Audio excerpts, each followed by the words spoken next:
Hello guys, Manisha রান্নাঘরে জানাই আপনাদেরকে আবারও একবার ওয়েলকাম। আজ আমি আপনাদের সঙ্গে শেয়ার করব খুবই অল্প উপকরণ দিয়ে সুজির বরফি বানানোর রেসিপি। এটা বানাতে বেশি সময় কিংবা বেশি উপকরণ কোনোটাই প্রয়োজন পড়বে না। অল্প উপকরণ এবং অল্প সময়ের মধ্যেই সহজে বানিয়ে নিতে পারবেন। সুজির বরফি বানানোর জন্য প্রথমে কড়াই দিয়ে দেব 2 চামচ দেশি ঘি। তারপর এর মধ্যে অর্ধেক তেজপাতা এবং 3টে এলাচের টুকরো দিয়ে দেব। ঘি যখন ভালো মতো গরম হয়ে যাবে তখন এর মধ্যে দিয়ে দেব 2 কাপ সুজি। এখন গ্যাসের ফ্লেমটাকে লো টু মিডিয়ামে রেখে সুজিটাকে অনবরত নাড়তে থাকবো। সুজির বরফি বানানোর সময় সুজিটা যখন ভাজবেন তখন অনবরত নাড়তে থাকবেন, না হলে নিচেরগুলো জ্বলে যাবে।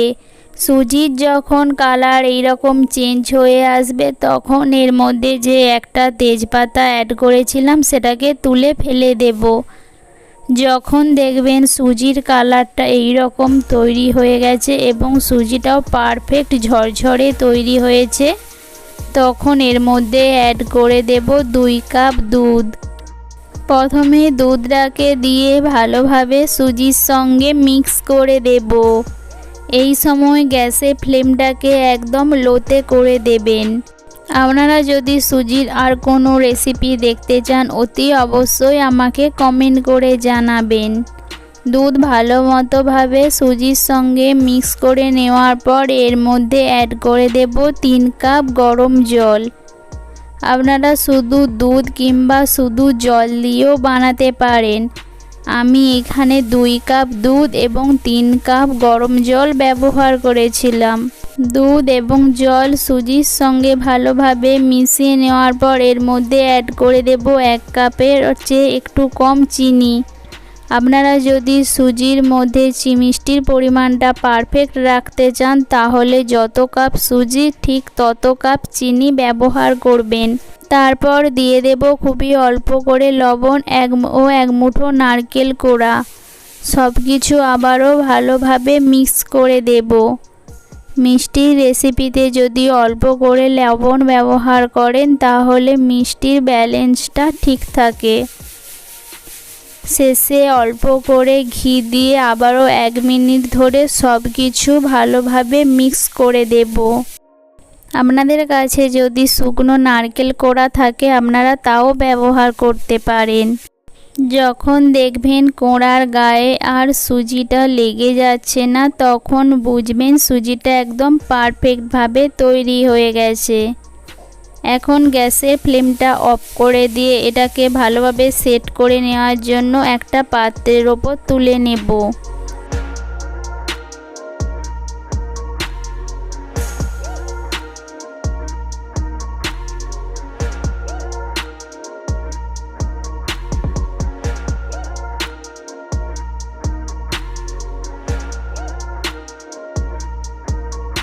বরফিগুলো যাতে সুন্দর লাগে দেখতে তার জন্য ওপর দিয়ে ছড়িয়ে দেব অল্প করে ড্রাই ফ্রুটস।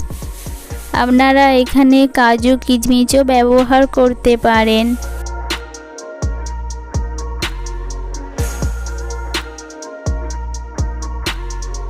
এগুলো যাতে ভালো মতো সেট হয়ে যায় তার জন্য খুন্তি দিয়ে আবারও একবার এইভাবে চেপে চেপে দেব।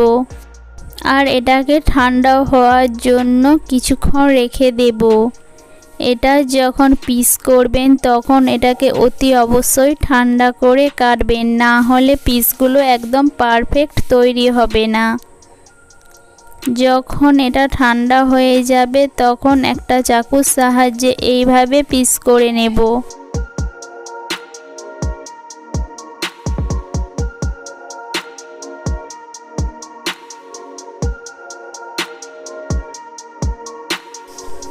দেখে নিলেন তো এটা বানানো কতটা সহজ এবং বাড়িতে থাকায় অল্প উপকরণ দিয়ে সহজেই বানিয়ে নিতে পারবেন।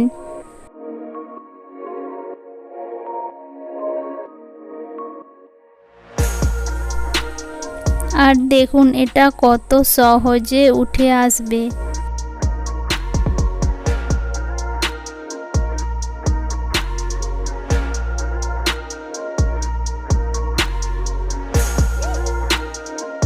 রেসিপিটা ভালো লাগলে অবশ্যই পরিবারের সঙ্গে শেয়ার করবেন। দেখা হবে এইরকমই নতুন নতুন রেসিপি নিয়ে। ততক্ষণে সবাই সুস্থ থাকবেন, ভালো থাকবেন। Tata, bye bye.